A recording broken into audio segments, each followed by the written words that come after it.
నమస్కారం yes news కి స్వాగతం ముందుగా బులెటిన్ హెడ్లైన్స్ సాంప్రదాయ వస్త్రాలకు కోఆప్టిక్ చేనేత వస్త్రాల చిహ్నం నగరంలో ఆప్కో కోఆప్టిక్ షోరూం ప్రారంభించిన మంత్రి సవిత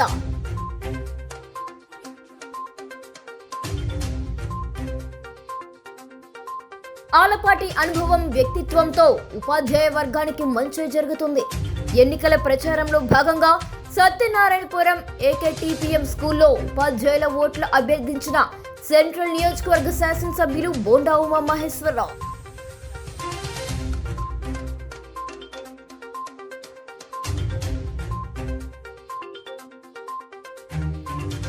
డ్రైనేజ్ పంపింగ్ స్టేషన్ త్వరగా అందుబాటులోకి తీసుకురావాలి మున్సిపల్ కమిషనర్ ధ్యానచంద్ర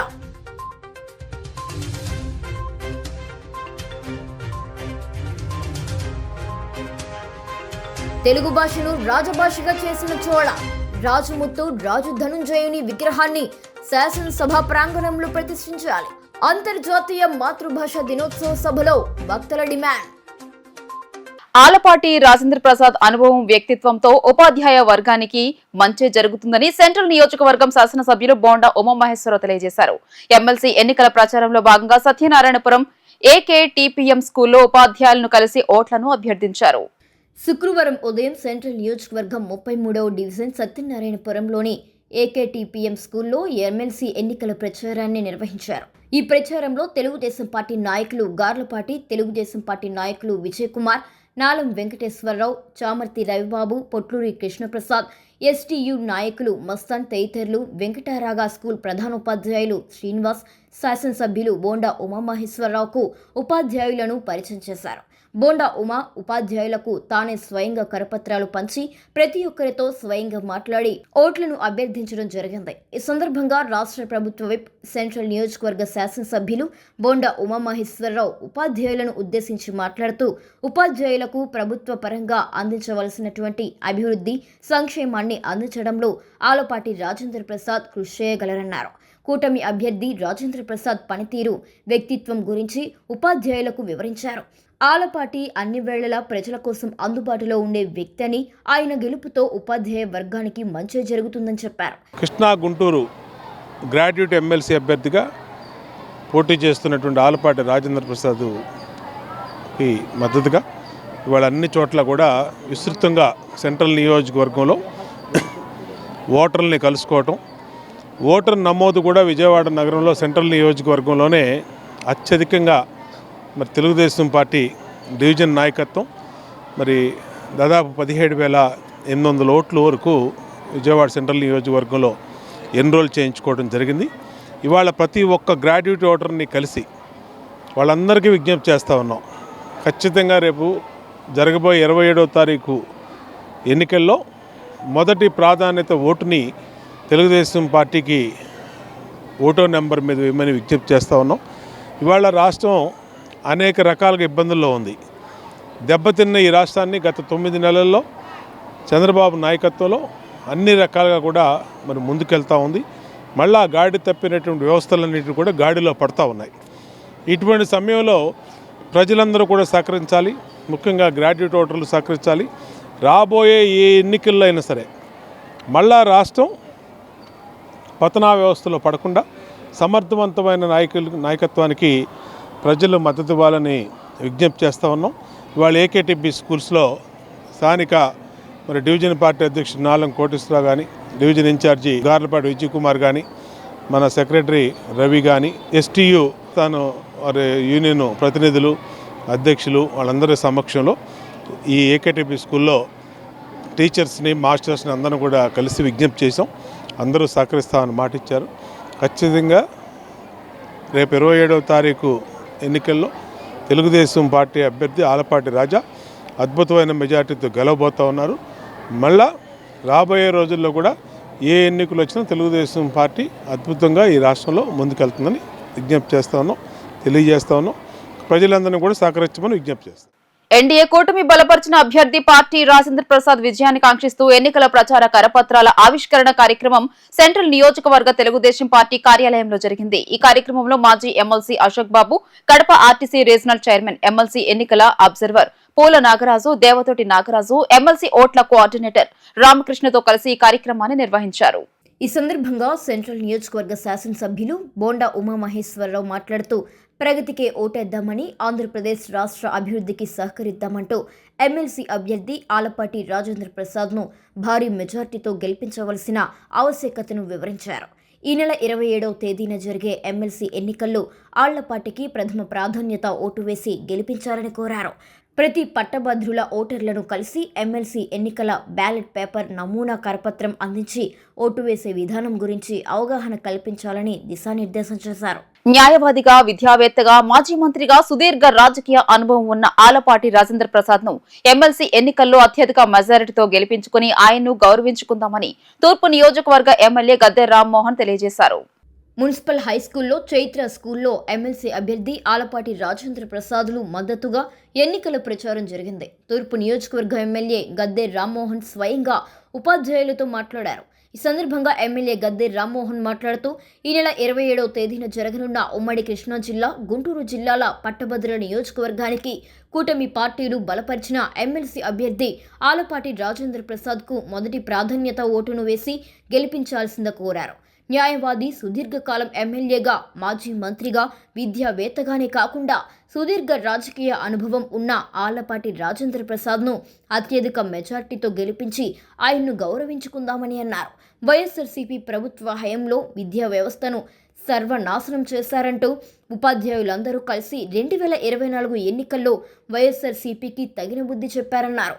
అదేవిధంగా ఇప్పుడు కూటమి పార్టీలు బలపరిచిన ఎమ్మెల్సీ అభ్యర్థి ఆలపాటి రాజేంద్ర ప్రసాద్ను గెలిపించుకొని ఉపాధ్యాయుల సమస్యలను పరిష్కరించుకుందామని చెప్పారు. ముఖ్యమంత్రి నారా చంద్రబాబు నాయుడు, ఉప ముఖ్యమంత్రి పవన్ కళ్యాణ్కు ఆలపాటి రాజేంద్ర ప్రసాద్ అత్యంత సన్నిహితంగా ఉంటారని, అందువల్ల ఉపాధ్యాయుల సమస్యలను వారికి వివరించడమే కాకుండా పరిష్కరించగలరని చెప్పారు. ఉపాధ్యాయుల సమస్యలతో పాటు యువత ప్రధాన సమస్యలు అయిన నిరుద్యోగ సమస్యను కూడా పరిష్కరించేలా ఆలపాటి రాజేంద్ర ప్రసాద్ కృషి చేస్తారని చెప్పారు. ఈ నెల 27వ తేదీన జరిగే ఎమ్మెల్సీ ఎన్నికల్లో ఆలపాటి రాజేంద్ర ప్రసాద్ ఎన్నడూ లేనంత అత్యధిక మెజార్టీతో గెలుస్తారనే నమ్మకం తనకు ఉందని ఎమ్మెల్యే గద్దె రామ్మోహన్ అన్నారు. ఎమ్మెల్సీ ఎన్నికల తూర్పు నియోజకవర్గ పరిశీలకుడు వెలగలపూడి శంకర్బాబు మాట్లాడుతూ ఆలపాటి రాజేంద్ర ప్రసాద్ను గెలిపించుకోవడం ద్వారానే ఉపాధ్యాయులు, యువత సమస్యల పరిష్కారం లభిస్తాయని చెప్పారు. అందువల్ల ఉపాధ్యాయులు, పట్టభద్రులందరూ ఆలపాటి రాజేంద్ర ప్రసాద్కు మొదటి ప్రాధాన్యత ఓటును వేసి అత్యధిక మెజార్టీతో గెలిపించుకోవాలని అన్నారు.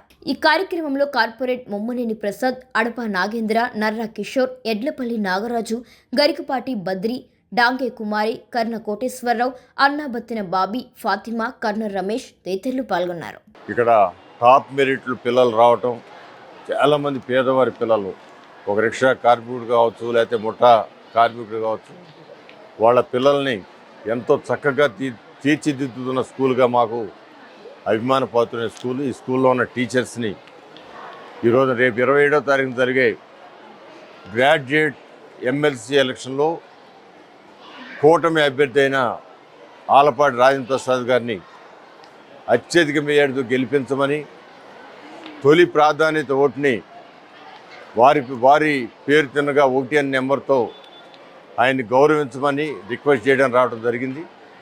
టీచర్స్కి గత 5 సంవత్సరాల్లో టీచర్ వ్యవస్థను ఏ విధంగా చిన్నాభిన్నం చేసిన వైఎస్ఆర్సీపీ ప్రభుత్వం నుంచి మనం ఏ విధంగా కాపాడుకున్నామో, అదేవిధంగా మన ప్రతినిధిగా ఒక సీనియర్ శాసనసభ్యుడిగా ఉన్న వ్యక్తి, ఒక పర్యాయం మంత్రిగా చేసిన వ్యక్తి, అలాంటి వ్యక్తిని చంద్రబాబు గారికి అత్యంత సన్నిహితంగా, పవన్ కళ్యాణ్ గారికి అత్యంత సన్నిహితంగా ఉండే వ్యక్తిని కనుక మనం ఎన్నుకోగలిగితే ఆయన ద్వారా మన సమస్యల పరిష్కారం కోసం మనం ప్రయత్నం చేయగలిగిన వాళ్ళు అవుతామని నమ్మకంతో ఒక్కసారి రాజేంద్ర ప్రసాద్ గారికి ఓటేయమని రిక్వెస్ట్ చేయడం జరిగింది. వాళ్ళందరూ కూడా సానుకూలంగా స్పందించారని నా మనసు చెబుతూ ఉంది. ఖచ్చితంగా మంచి మెజార్టీతో, గతంలో ఎప్పుడూ లేనంత మెజార్టీతో రాజేంద్ర ప్రసాద్ గారు గెలుస్తారని చెప్పి, ఎందుకంటే మేము ప్రతిరోజు ఉదయం సాయంత్రం అనేకమైన మీటింగ్లో పార్టిసిపేట్ చేస్తారు. రాష్ట్రంలోని చేనేత కార్మికులకు 365 రోజులు పని కల్పించే లక్ష్యంలో భాగంగా మరో కీలక ముందడుగు పడింది. ఆంధ్రప్రదేశ్, తమిళనాడుకు చెందిన ఆప్కో, కో ఆప్టెక్స్ ఏజెన్సీలు తమ షోరూమ్ లో 2 రాష్ట్రాల చేనేత వస్త్రాలు విక్రయించుకునేలా ఒప్పందం కుదిరింది. ఈ ఏడాది 9.20 కోట్ల రూపాయల మేర వస్త్రాలు విక్రయాలు చేయాలని ఆప్కో, కో ఆప్టెక్స్ నిర్ణయించాయి. ఈ మేరకు విజయవాడలోని ఓ ప్రైవేట్ హోటల్లో శుక్రవారం జరిగిన బయ్యర్ సెల్లర్ మీట్లో 2 రాష్ట్రాల చేనేత, జౌళి శాఖల మంత్రులు ఎస్ సవిత, ఆర్ గాంధీ సమక్షంలో ఆప్కో, కో ఆప్టెక్స్ మధ్య ఒప్పందం కుదుర్చుకున్నాయి. ఈ సందర్భంగా మంత్రి సవిత మాట్లాడుతూ రాష్ట్రంలోని చేనేత కార్మికుల ఆర్థికాభివృద్ధితో పాటు చేనేత ఉత్పత్తులకు విస్తృతమైన మార్కెట్ సదుపాయం కల్పించడానికి రాష్ట్ర ప్రభుత్వం కృషి చేస్తోందని చెప్పారు. దీనిలో భాగంగా ఇప్పటికే రాష్ట్ర జాతీయ స్థాయిలో వివిధ నగరాల్లో ఆప్కో ఆధ్వర్యంలో చేనేత ఎక్స్పోలు, ఎగ్జిబిషన్లు నిర్వహిస్తూ వస్తోందన్నారు. చేనేత కార్మికులకు నేటి తరం అభిరుచులకు అనుగుణంగా డిజైన్లు, దుస్తుల తయారీపై శిక్షణ ఇస్తూ తయారైన చేనేత వస్త్రాలకు మరింత మార్కెట్ సదుపాయం కల్పించాలనే లక్ష్యంతో ముందుకు సాగుతుందని చెప్పారు. ఈ నేపథ్యంలో ఇతర రాష్ట్రాల చేనేత సంస్థలతో కూడా ఒప్పందాలు కుదుర్చుకోవాలని నిర్ణయించిందని చెప్పారు. ఈ కార్యక్రమంలో తమిళనాడుకు చెందిన చేనేత, జౌళి శాఖ కార్యదర్శి వి అమృతవల్లి, డైరెక్టర్ మేఘస్విరి రవికుమార్, ఏపీ చేనేత, జౌళి శాఖ కమిషనర్ రేఖారాణి, ఇతర అధికారులు, చేనేత సొసైటీలు, పలు వాణిజ్య సంస్థ ప్రతినిధులు తదితరులు పాల్గొన్నారు. ఆడవాళ్ళకి చీరలు అంటే ఎంత ఇష్టమో అదే ప్రతి పండక్కి, ప్రతి పెళ్లికి మనం ఆలోచించేది కంచికి ఎలా వెళ్దాం, కంచికి వెళ్ళి పెళ్లి చీరలు ఎన్ని కొనుక్కుందాం, అందరూ కలిసి కంచికి వెళ్ళి పెళ్లి చీరలు కొనుక్కోవటం అనేది మన సాంప్రదాయం. అదే కంచి చీర మన ఊరికి వస్తే ఎలా ఉంటుంది అని ఒక ఆలోచన తీసుకొని వచ్చి ఈరోజు మనకి కో ఆఫ్ టెక్స్ అనేది ఒకటి షోరూమ్ మొదలు పెట్టారు. దీంట్లో ప్యూరిటీ అనేది ఒకటి సర్టిఫికెట్ ఇస్తున్నారు. ఆ సర్టిఫికెట్ మూలాన ఎంత ప్యూరిటీ ఉంటుంది ఆ చీరలో, ఒక 2-3 ఏళ్ల తర్వాత ఎక్స్చేంజ్ చేయాలన్నా కూడా ఆ చీరకి దాని విలువ కొంచెం ఎక్కువ. ఇప్పుడు బంగారం ఎలా పెరుగుతుందో ఆ చీర విలువ కూడా అలాగే పెరుగుతుంది. ప్రత్యేకంగా వాళ్ళ దగ్గర కాటన్ చీరలు చాలా ఉన్నాయి, చాలా వెరైటీస్ ఉన్నాయి. సో మనందరము మన నేబరింగ్ స్టేట్ అయిన చెన్నైని మనం ఎంకరేజ్ చేస్తూ ఈ సమ్మర్కి కాటన్ చీరలు కట్టుకొని మనము హ్యాండ్లూమ్స్ కట్టుకుంటే మనకి మన హెల్త్కి మంచిది, హ్యాండ్లూమ్ వీవర్స్కి మనము పనిచ్చినట్టు అవుతుంది. సో ఈ సందర్భంగా కో ఆఫ్ టెక్స్ మన ఊరికి వచ్చినందుకు చాలా సంతోషంగా ఉంది. అండ్ ఈ కల్చరల్ ఎక్స్చేంజ్ ఇంకా కొనసాగుతూ మిగతా రాష్ట్రాలు కూడా మన విజయవాడకు వచ్చి షాపులు పెడతారని అనుకుంటూ నేను సెలవు తీసుకుంటాను. హెచ్బీ కాలనీలో గల డ్రైనేజీ పంపింగ్ స్టేషన్ ను త్వరగా అందుబాటులోకి తీసుకురావాలని విజయవాడ నగరపాలక సంస్థ కమిషనర్ ధ్యాన్ చంద్ర అన్నారు. శుక్రవారం ఉదయం తన పర్యటనలో భాగంగా iron yard, Atkinson school road, Urmila Subbarao road, Jojinagar, Gollapudi bypass road, Sitara road, HB colony, CVR flyover, new Bhagat Singh Nagar, Brahmaiah street ప్రాంతాలని పర్యటించి క్షేత్రస్థాయిలో పరిశీలించారు. ఈ సందర్భంగా కమిషనర్ మాట్లాడుతూ హెచ్బీ కాలనీలో గల డ్రైనేజ్ పంపింగ్ స్టేషన్ సత్వరమే మరమ్మతులు చేయించి త్వరగా అందుబాటులోకి తీసుకురావాలని అధికారులను ఆదేశించారు. నిత్యం సైడ్ డ్రైన్లను పరిశుభ్రపరుస్తూ ఉండాలని, ఖాళీ స్థలాలలో ఎటువంటి వ్యర్థాలు, నీటి నిల్వలు ఉండరాదని, కల్వర్టులు పాడైపోయినవన్నీ మరమ్మతులు చేయించాలని అధికారులను ఆదేశించారు. అవుట్ఫాల్ డ్రైన్లను పరిశీలించి ఎప్పటికప్పుడు డిజిల్టింగ్ ప్రక్రియను చేస్తూ ఉండాలని, అవసరమైన చోట రిటైనింగ్ వాల్ నిర్మాణం చేయాలని అధికారులను ఆదేశించారు. హెచ్పీ కాలనీలోని అన్న క్యాంటీన్ను పరిశీలించి క్యాంటీన్లో గల మౌలిక సదుపాయాలను ఎప్పటికప్పుడు ఆఫీసర్లు పర్యవేక్షిస్తూ ఎటువంటి మరమ్మతులు ఉండరాదని, త్రాగునీటి సరఫరా నిరంతరం ఉండేటట్టు చూసుకోవాలని, వాడుక నీటిలో ఎటువంటి లీకేజీలు ఉండరాదని, మరుగుదొడ్లను ఎప్పటికప్పుడు పరిశుభ్రపరుస్తూ ఉండాలని, అన్న క్యాంటీన్లలో ఆరోగ్యకరమైన వాతావరణాన్ని ప్రజలకు అందించాలని అధికారులను ఆదేశించారు. ఈ పర్యటనలో zonal commissioner Ramyakeerthana, in-charge chief medical health officer doctor Suresh Babu, executive engineer Venkateswara Reddy, sanitary సూపర్వైజర్లు శివరాంప్రసాద్, ఓబేశ్వరరావు తదితరులు పాల్గొన్నారు. సుప్రీంకోర్టు న్యాయమూర్తులు పేదలకు ఇచ్చే సంక్షేమ కార్యక్రమాలను చిన్నబుచ్చుతూ లబ్ధిదారులను పరాన్న జీవులని అనడాన్ని రౌండ్ టేబుల్ సమావేశంలో వక్తలు తీవ్రంగా ఖండించారు. పేదరికం నిర్మూలించే వరకు సంక్షేమ కార్యక్రమాలు కొనసాగించాల్సిన అవసరం ఉందని అభిప్రాయపడ్డారు. న్యాయమూర్తులు తమ వ్యాఖ్యలను ఉపసంహరించుకోవాలని డిమాండ్ చేశారు. ఉదయ వ్యవసాయ కార్మిక సంఘాలు ఏఐడబ్ల్యూ బీకేఎంయు ఆధ్వర్యంలో సుప్రీంకోర్టు న్యాయమూర్తుల వ్యాఖ్యలపై శుక్రవారం రౌండ్ టేబుల్ సమావేశం జరిగింది. ఈ సమావేశంలో సిపిఐ రాష్ట్ర కార్యదర్శి కె రామకృష్ణ, మాజీ ఎమ్మెల్సీ జెల్లీ విల్సన్, సిపిఎం రాష్ట్ర కార్యదర్శి వి శ్రీనివాసరావు, వ్యవసాయ కార్మిక సంఘం ప్రధాన కార్యదర్శి వి వెంకటేశ్వర్లు, వ్యవసాయ కార్మిక సంఘం అధ్యక్షులు దాడుల సుబ్బారావు, ఆవుల శేఖర్, సిహెచ్ వెంకటేశ్వరరావు, డి రమాదేవి తదితరులు పాల్గొని న్యాయమూర్తులు చేసిన వ్యాఖ్యలను ఖండించారు. సిపిఐ రాష్ట్ర కార్యదర్శి రామకృష్ణ మీడియాతో మాట్లాడుతూ దేశంలో పేదరికం నిర్మూలించే వరకు సంక్షేమ పథకాలను కొనసాగించాల్సిన బాధ్యత రాజకీయ పార్టీలదేనని అన్నారు. న్యాయమూర్తులు తమ వ్యాఖ్యలను ఉపసంహరించుకోవాలని డిమాండ్ చేశారు. భారతదేశంలో రైతులు పంటలు పండిస్తున్నారని చెప్పారు. సంపద పెరిగిందంటే నగరాలలో, పట్టణాలలో ప్రాజెక్టులు నిర్మించాలంటే శ్రమదానంతో జరిగిందన్నారు. ఆఫీసర్ల వల్ల, రాజకీయ నాయకుల వల్ల బిల్డింగ్లు నిర్మించలేదన్నారు. గ్రామీణ ఉపాధి హామీ పథకాల కింద కేంద్ర ప్రభుత్వం బడ్జెట్లలో 86,000 కోట్ల రూపాయలు అయితే 1,00,000 కోట్లు కార్పొరేట్లకు మాఫీ చేస్తున్నారని అన్నారు. న్యూయార్క్లో ఆదానీపై కేసు నమోదైనప్పటికీ న్యాయమూర్తులు మాట్లాడడం లేదని చెప్పారు. పేదవాడికి ఒక సంక్షేమ కార్యక్రమం ప్రవేశపెడితే న్యాయమూర్తులు కించపరిచే విధంగా మాట్లాడుతున్నారని చెప్పారు.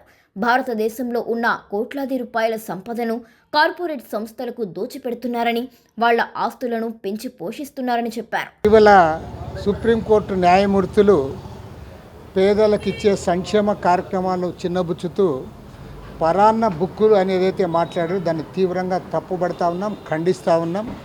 ఇవాళ భారతదేశంలో ఇంత సంపద పెరిగిందంటే, ఇన్ని పంటలు పండిస్తూ ఉన్నారంటే, అదేవిధంగా పట్టణాల్లో, నగరాల్లో ఇంత అభివృద్ధి కనపడతా ఉందంటే, ప్రాజెక్టులు కట్టినారంటే ఇవాళ దేశవ్యాప్తంగా ఉన్న కోట్లాది మంది కష్టజీవుల శ్రమదానంతో జరిగింది తప్పితే ఇవాళ మాటలు మాట్లాడే వాళ్ళ వల్ల జరగలే. ఆఫీసర్లు పోయి బిల్డింగులు కట్టలే, జడ్జిలు పోయి బిల్డింగులు కట్టలే, లేదా మాలాంటి రాజకీయ నాయకులు పోయి అక్కడ బిల్డింగులు కట్టలే.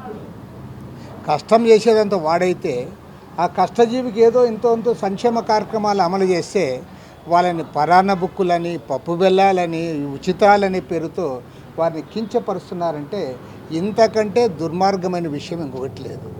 పైగా వాళ్ళందరికీ గ్రామీణ ఉపాధి హామీ పథకం కింద కేంద్ర ప్రభుత్వం బడ్జెట్లో కేటాయించింది 86,000 కోట్లు అయితే 1,00,000 కోట్ల రూపాయలు కార్పొరేట్లకు మీరు వాళ్ళ మాఫీ చేస్తూ ఉన్నారు.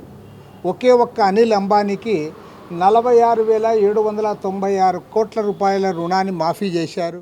కృష్ణయ్యర్ లాంటి, చిన్నపరెడ్డి లాంటి అనేక మంది ఉన్నత వ్యక్తిత్వం కలిగినటువంటి వాళ్ళు కూర్చున్న సుప్రీంకోర్టు బెంచ్ మీద ఉచితాల పేరుతో శ్రామికుల్ని అగౌరవపరిచేటువంటి, అవమానపరిచేటువంటి వ్యాఖ్యలు రావడం అనేది చాలా దురదృష్టకరమైనటువంటిది.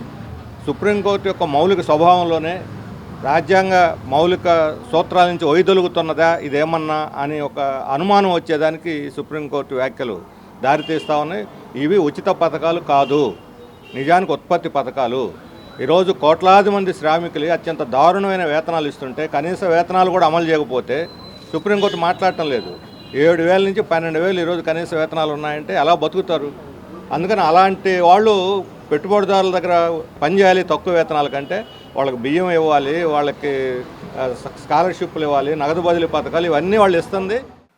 ఎస్ఆర్ఆర్ అండ్ సివిఆర్ ప్రభుత్వ కళాశాల స్థలం కబ్జాకు గురైందని, కబ్జాకోరులో చిక్కుకున్న కళాశాల స్థలాన్ని పరిరక్షించాలని సిపిఐ ఎన్టీఆర్ జిల్లా కార్యదర్శి దోనిపూడి శంకర్ రాష్ట్ర ప్రభుత్వానికి విజ్ఞప్తి చేశారు. రానున్న అసెంబ్లీ సమావేశాల్లో కళాశాల స్థల కబ్జా విషయమై చర్చించాలని రాష్ట్ర ముఖ్యమంత్రి నారా చంద్రబాబు నాయుడుకు బహిరంగ లేఖ రాశారు. సిపిఐ జిల్లా కార్యాలయంలో ఏర్పాటు చేసిన విలేకరుల సమావేశంలో సిపిఐ ఎన్టీఆర్ జిల్లా కార్యదర్శి దోనెపూడి శంకర్ మాట్లాడుతూ బీఆర్టీఎస్ రోడ్డు ప్రక్కనున్న అత్యంత విలువైన ఎస్ఆర్ఆర్ అండ్ సివిఆర్ ప్రభుత్వ కళాశాల 6.67 ఎకరాల స్థలం కబ్జా కోరల్లో చిక్కుకుందని తెలిపారు.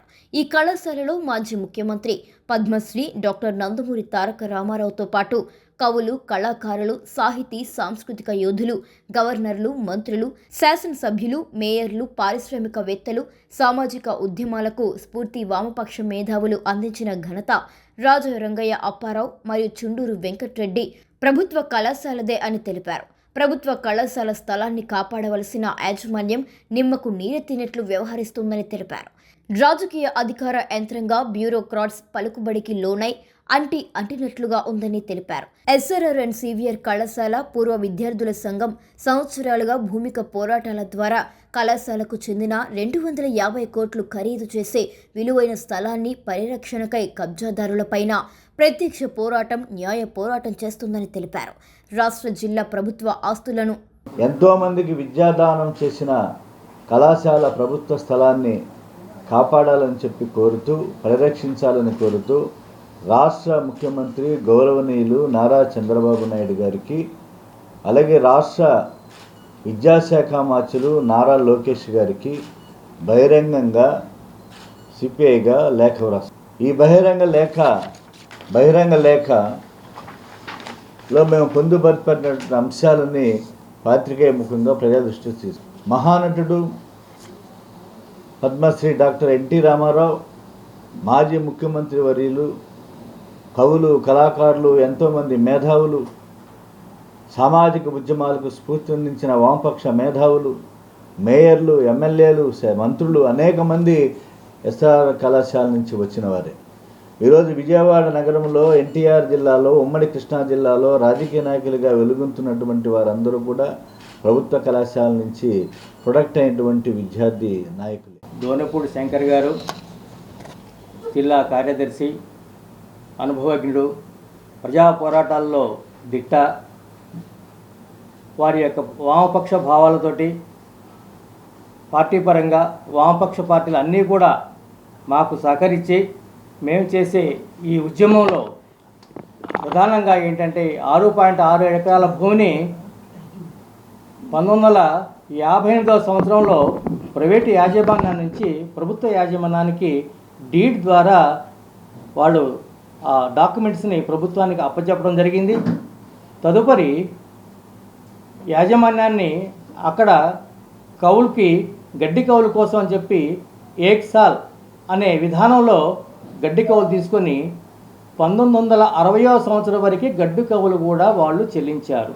తెలుగు భాషను రాజభాషగా చేసి తొలి తెలుగు శాసనాన్ని చెక్కించిన రేనాటి చోళరాజు ముత్తురాజు ధనుంజయుడి శిలా విగ్రహాన్ని శాసనసభ ప్రాంగణంలో ప్రతిష్ఠింపచేయాలని అంతర్జాతీయ మాతృభాష దినోత్సవ సభలో వక్తలు డిమాండ్ చేశారు. క్రీస్తు శకం 575 సంవత్సరంలోనే తెలుగు భాషను భాషగా రేనాటి చోళరాజు ముత్తురాజు ధనుంజయుడు రాజభాషగా చేశాడని తెలియజేశారు. అంతర్జాతీయ మాతృభాష దినోత్సవం సందర్భంగా తొలి వెలుగు దివ్వే తెలుగు మూలల అధ్యయన సంఘం ఆధ్వర్యంలో నగరంలోని ప్రెస్ క్లబ్లో అంతర్జాతీయ మాతృభాష దినోత్సవ వేడుకలు జరిగాయి. సంఘం అధ్యక్షురాలు, మాజీ కార్పొరేట్ పిల్లి లక్ష్మీ తులసి జ్యోతి ప్రజ్వలన గావించి తొలి తెలుగు శాసనకర్త చిత్రపటానికి పూలమాలలు వేసి నివాళులర్పించారు. ఈ సందర్భంగా ఆమె మాట్లాడుతూ క్రీస్తు శకం 6 నుండి 10వ శతాబ్దం వరకు తెలుగును రాజభాషగా కొనసాగించి తెలుగు భాషను అభివృద్ధి చేసిన రేనాటి చోళ మహారాజుల చరిత్రను ఉన్నత విద్యలో ఒక పాఠ్యాంశంగా చేర్చాలని ప్రభుత్వాన్ని కోరారు. ప్రతి ఏటా అంతర్జాతీయ మాతృభాష దినోత్సవం రోజున తొలి తెలుగు శాసనకర్త ధనుంజయునికి రాష్ట్ర ప్రభుత్వం అధికారికంగా నివాళులర్పించాలని కోరారు. సీనియర్ పాత్రికేయులు నమ్మిరాజు చలపతిరావు మాట్లాడుతూ ప్రభుత్వ విద్యా విధానం ఇలానే కొనసాగితే ఈ ప్రభుత్వం తెలుగు దినపత్రిక, ప్రచార మాధ్యమాలు, చలనచిత్రాలు, కళలపై కూడా కాగితం చేయగలవని హెచ్చరించారు. అంతర్జాతీయ మాతృభాషా దినోత్సవాన్ని ఆయా దేశాల్లో ప్రపంచవ్యాప్తంగా ఎవరు మాతృభాషని వాళ్ళని ఏ విధంగా ముందుగా ఇంకా ప్రోత్సహించుకోవాలని పునాదులు వేసుకోవడానికి, మరింత ప్రణాళికలు వేసుకోవడానికి ఇది ఈరోజు. అయితే దురదృష్టవశాత్తు పాలకులు ఈ తెలుగు మన తెలుగు భాషని మరింత బలోపేతం చేయడానికి తీసుకుంటున్న చర్యలు కూడా ఏమీ లేవు. చాలా బాధాకరం ఏంటంటే, నేను 42 ఏళ్ళు తెలుగు పత్రికలో పనిచేశాను. తెలుగు సాంస్క్రిట్ 5 ఏళ్ళు చదువుకొని జిల్లా పరిషత్ తెలుగు పండిట్గా పనిచేసాం. ఇవాళ పరిస్థితి మనం చాలామంది ముందు జర్నలిస్టులు కూడా గమనించాల్సింది ఏంటంటే, తెలుగు భాషగా మృత భాషగా అంతరించిపోతుంటే మొదట ప్రభావం తెలుగు పత్రికల మీద, తర్వాత తెలుగు కళల మీద పనిచేస్తుంది. ఎందుకంటే ఈ రోజున తెలుగు చదివే వాళ్ళు తగ్గుతుండటంతో, గతంలో నా చిన్నతనంలో ఎవరింటికి వెళ్ళినా ఒక వారపత్రిక, ఒక మాసపత్రిక, విపుల చేతిలో ఏదో ఒకటి, ఒక ఆంధ్రపత్రిక, ఆంధ్రజ్యోతి వీక్లీ, ఒక డైలీ పేపర్ ఉండే పరిస్థితుల్లో ఇవాళ నేను గుంటూరులో ఉంటే ఒక అపార్ట్మెంట్ గవర్నమెంట్లో 300 ఫ్లాట్లు ఉంటే 4 బ్లాకుల్లో ఎంత నాకే సిగ్గు చేయడం చెప్పుకోవాలంటే, ఇక్కడ మన మిత్రులే కాబట్టి తెలుగు పేపర్లు అన్నీ కలిసి కూడా 400 ఫ్లాట్లకి 4 పత్రికలు, దాంట్లో 2 నావే. తొలి తెలుగు శాసనం చెక్కించిన మహానుభావుడు ఎరికెల ముత్తరాజు ధనుంజయుడు. ఈయన విగ్రహాన్ని శాసనసభ ప్రాంగణంలో నిర్మించాలని, అలాగే క్రీస్తు శకం 575 నుండి 10వ శతాబ్దం వరకు తెలుగును రాజభాషగా కొనసాగించి తెలుగు భాషను అభివృద్ధి చేసిన రేనాటి చోళ మహారాజులు చరిత్ర ఉన్నత విద్యా పాఠ్యాంశంలో ప్రచురణ చేయించాలని. అయితే ఈ కలమళ్ళ శాసనం చదువుదాం కలమళ్ళ శాసనం అనే రచనని 2020 సంవత్సరంలోనే వాడ్రేవు చిన్నవీరభద్రుడి గారి సహాయంతో తెలుగు తోట అనే 5వ తరగతి పుస్తకంలో ప్రచురించడం జరిగింది. అలాగే మున్ముందు విద్యార్థులకి ఈ విషయాలు తెలియజేయాల్సిన అవసరం ఉంది కాబట్టి 10వ తరగతిలో కానీ, ఇంటర్లో కానీ, డిగ్రీలో కానీ ఒక పాఠ్యాంశంగా తెలుగు శాసనాల గురించి కానీ, తెలుగు శాసనాలు నిర్మాణం చేసిన ఎరికెల ముత్తరాజు ధనుంజయుడి గురించి కానీ తెలియజేయాల్సిన అవసరం ఎంతైనా ఉంది. కాబట్టి వీటిని పాఠ్యాంశంగా రూపొందించాలని చెప్పి ప్రభుత్వ దృష్టికి తీసుకెళ్ళటం జరుగుతుంది మీ ద్వారా. అలాగే ప్రతి ఏటా ఫిబ్రవరి 21వ తేదీ అంతర్జాతీయ మాతృభాషా దినోత్సవం సందర్భంగా తొలి తెలుగు శాసనకర్తను ప్రభుత్వం అధికారికంగా స్మరించుకోవాలని చెప్పి కోరుకుంటున్నాను. కృష్ణా మిల్క్ యూనియన్ పై తాను చేసిన అవినీతి ఆరోపణలు వాస్తవం కాదని నిరూపించగలరా అంటూ కౌలూరు పాల సేకరణ కేంద్రం అధ్యక్షుడు తాడికొండ రమేష్ బాబు కృష్ణా మిల్క్ యూనియన్ నాయకులను ఉద్దేశించి మాట్లాడారు. నిరూపించగలిగితే తనపై న్యాయపరమైన చర్యలు తీసుకునే అవకాశం ఇవ్వకుండా తానే మిల్క్ ఫ్యాక్టరీలో ఆవరణ ఎదురుగా ఉరివేసుకుని చనిపోతానని, దానికి మీరు సిద్ధమా అంటూ సవాల్ చేశారు. గాంధీనగర్ హనుమంతరాయ గ్రంథాలయంలో ఏర్పాటు చేసిన విలేకరుల సమావేశంలో ఎన్టీఆర్ జిల్లా జీకొండూరు మండలం కవులూరు గ్రామ పాల సేకరణ కేంద్రం అధ్యక్షులు తాడికొండ రమేష్ బాబు మాట్లాడుతూ తనపై కృష్ణా మిల్క్ యూనియన్ పాలకవర్గం న్యాయపరమైన చర్యలు తీసుకుంటామని చేసిన వ్యాఖ్యలపై స్పందిస్తూ తాను చేసిన ఆరోపణలలో వాస్తవం కాదని నిరూపించగలరా అంటూ కృష్ణా మిల్క్ యూనియన్ పాలకవర్గాన్ని ప్రశ్నించారు. లీటర్కు 2 పైసల చొప్పున బోనస్ ఇచ్చిన ఘనత గత చైర్మన్ మండవ జానకి రామయ్యదేనన్నారు. జానకి రామయ్య పదవి నుండి వైదొలిగితే నాటికి సుమారు 400 కోట్ల రూపాయలు బోనస్గా చెల్లించారన్నారు. ప్రస్తుత చైర్మన్ చెరసాని ఆంజనేయులు తాను పదవిలోకి వచ్చిన నాటి నుండి ఇప్పటి వరకు బోనస్గా చెల్లించారని చెప్పాలన్నారు. గతంలో 495 పాల సేకరణ పాలక వర్గాలు ఉండేవని, ఇప్పుడు 395 కేంద్రాలకు మాత్రమే ఉన్నాయని, 100 పాల కేంద్రాలు మూతపడ్డాయో చెప్పగలరా అంటూ ప్రశ్నించారు. ఆ మిల్క్ యూనియన్ పాలకవర్గం అవినీతిపై సిబిఐ ఎంక్వైరీ చేయాలని రాష్ట్ర ప్రభుత్వానికి విజ్ఞప్తి చేశారు. వెంకటేశ్వరరావు అనే మేనేజరు 8 ట్యాంకర్ల మలాస్ అమ్ముకుంటే నువ్వేం చేశావు? ఏం చేశారండి? అతన్ని మళ్ళీ ఉద్యోగంలోనే ఉంచి కంటిన్యూ చేస్తున్నారు.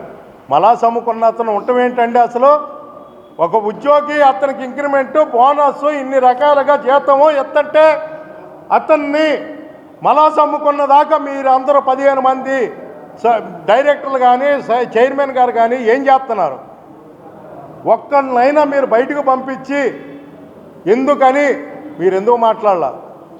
అనిల్ కుమార్ అనే అతను జిఎంగా ఉన్నప్పుడు హెరిటేజ్ డైరీకి దానాలో కలిపేటటువంటి ముడి సరుకుల్ని విజయ డైరీకి వచ్చే వాటిల్లో కలిపి అతను మొక్కజొన్నల్లో నుంచి తీసేటటువంటి గ్లోడిన్ అనే పదార్థాన్ని 23.5 దాని కాస్టు. ఆ గ్లోడిన్ని మామూలుగా వాళ్ళకి అమ్మినందుకు గాను ఇతన్ని భువనేశ్వర్ మేడం గారు చేతులు ఎత్తి పెట్టవచ్చు అంటే మేము దండం. ఎందుకంటే రైతుల తరపున మాకు న్యాయం చేసింది. కృష్ణా మిల్క్లో రైతులకు ఎంతో కొంత న్యాయం చేసింది. ఆటో కార్మికుల కడుపు కొట్టే జీవో నెంబర్ 8ని రద్దు చేయాలని ఐఎఫ్టియు రాష్ట్ర ప్రధాన కార్యదర్శి పోలారి, జిల్లా కార్యదర్శి డి శ్రీనివాస్ డిమాండ్ చేశారు. ఈ జీవోలో విజయవాడను ఫ్రీ జోన్ గా మార్చామని చెబుతున్నప్పటికీ డీలర్లు ఆటోలు విచ్చలవిడిగా అమ్ముకోవటానికి మాత్రమే ఉపకరిస్తుందన్నారు. ఈ జీవో వల్ల ఆటో కార్మికులు తీవ్రంగా నష్టపోతారని వారు ఆందోళన వ్యక్తం చేశారు. గాంధీనగర్ ప్రెస్ క్లబ్లో ఏర్పాటు చేసిన విలేకరుల సమావేశంలో వారు మాట్లాడుతూ విజయవాడ పొరుగునున్న మండలాలతో పాటు అవుట్ ఆఫ్ మండలాలను కూడా విజయవాడలోకి మార్చుకునేందుకు అనుమతి ఇవ్వాలని వారు డిమాండ్ చేశారు. ఆర్టీఓ, పోలీస్ కార్పొరేషన్ అధికారులు, కార్మిక సంఘాలతో సంప్రదించి జీవోలో మార్పులు చేయాలన్నారు. లేని పక్షంలో ఆందోళన ఉధృతం చేస్తామని స్పష్టం చేశారు. 2002లో జనాభా ప్రాతిపదిక మీద 8,600 సరిపోతుందని చెప్పేసి ఆనాడు ఉన్నటువంటి టీడీపీ ప్రభుత్వం జీవో నెంబర్ 155 ఇచ్చారు. మరలా 2015లో కూడా టీడీపీ అధికారులకు వచ్చిన తర్వాత లేదు ఆటో సరిపోవట్లేదు ప్రజలకు అని చెప్పేసి మరి 4,500 ఆటోల్ని 5 మండలాలకు కలుపుతూ జీవో ఇచ్చారు. తర్వాత మహిళలకి షీ ఆటోలు ఇచ్చారు వాళ్ళే. ఈనాడు మళ్ళా 2025 ఎన్నికలు గెలిచిన తర్వాత మన ఫిబ్రవరి 13వ తారీఖున మళ్ళీ జీవో ఇచ్చారు. అంతకుముందు ఇచ్చినటువంటి 2002, 2015 సంబంధించినటువంటి జీవోలన్నీ కూడా రద్దు చేసేస్తూ కొత్తగా జీవో నెంబర్ 8 ఇచ్చారు. దాని సారాంశం ఏంటంటే ఉపాధి అవకాశాలు కల్పించే దానికోసం ప్రభుత్వం ఆలోచన చేసింది. ఉన్నటువంటి జీవోలు మొత్తం రద్దు చేసేసి విజయవాడ నగరాన్ని ఫ్రీ జోన్ చేస్తాం, కొత్తగా ఆటోలు తీసుకునే దానికోసం ఎటువంటి అభ్యంతరం లేదు, ఎన్నైనా తీసుకొచ్చే పద్ధతిలోన జీవో నెంబర్ 8 ఇచ్చారు. మేమేం కోరుతామంటే మీరు ఇచ్చినటువంటి జీవోలోనే ఉపాధి అవకాశాలు కల్పిస్తామని చెప్పి అన్నారు. ఇప్పటివరకు ఉన్నటువంటి విజయవాడ నగరానికి ఆనుకుని ఉన్నటువంటి వివిధ మండలాలకు సంబంధించినటువంటి ఆటోలకి మీరు గతంలో సీలింగ్ ఉండటం వల్ల ఇక్కడ ఉన్నటువంటి కార్మికులు ఆ మండలాల్లో ఆధార్ కార్డులు తీసుకొని అడ్రస్ మార్చుకొని ఆటోలు తీసుకున్నారు. వాళ్ళంతా కార్మికులు కాదా, వాళ్ళకి ఉపాధి కల్పించాల్సిన అవసరం ఈ ప్రభుత్వానికి లేదని చెప్పేసి మేము ఐఎఫ్టీగా సూటిగా క్వశ్చన్ చేస్తా ఉన్నాం. రాష్ట్ర ప్రభుత్వం ఆటో కార్మికులకు ఉపాధి కల్పించే పేరుతో ఒక జీవో విడుదల చేస్తుంది. మన 13న జీవో నెంబర్ 8. పేరుకి మాత్రం అది ఉపాధి అనే రకంగా రాశారు, కానీ అది ఉపాధి కోసం కాదు. ఏదైతే ఆటోలు అమ్మే షోరూమ్ వాళ్ళు ఉన్నారో వాళ్ళకి లాభాలు చేకూర్చడం కోసం, వాళ్ళ దగ్గర ఉన్న ఆటోలు అమ్ముడిపోవడం కోసం వాళ్ళ జీవో జారీ చేశారు. నిజానికి ఉపాధి కల్పించాలంటే విజయవాడ నగరం మీద ఆధారపడి ఉన్న ఆటో కార్మికులు కావచ్చు, విజయవాడ ఆనుకుని ఉన్న చుట్టుపక్కల మండలాలకు సంబంధించిన ఆటో కార్మికులు కావచ్చు, వీరందరూ విజయవాడ ఆధారపడి బతుకుతూ ఉన్నారు. ఏదైతే 2002లో ఓ జీవో జారీ చేశారో, 8,600 ఆటోలు సీలింగ్ చేస్తూ ఓ జీవో జారీ చేశారో, ఆ కారణంగా ఈ గత 22 సంవత్సరాలుగా కొత్త ఆటోలకు అవకాశం లేకుండా పోయే పరిస్థితి వచ్చింది. వార్తలు ముగించే ముందు హెడ్లైన్స్ మరోసారి. సాంప్రదాయ వస్త్రాలకు కోఆప్టిక్స్ చేనేత వస్త్రాల చిహ్నం. నగరంలో ఆప్కో కోఆప్టిక్స్ షోరూం ప్రారంభించిన మంత్రి సవిత.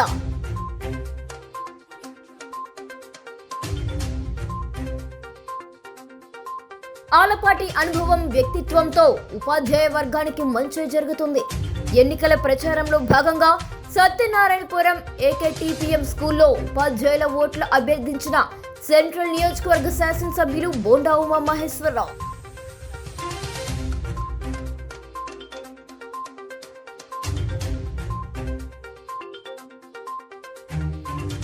డ్రైనేజ్ పంపింగ్ స్టేషన్ త్వరగా అందుబాటులోకి తీసుకురావాలి. Municipal commissioner Dhyanachandra.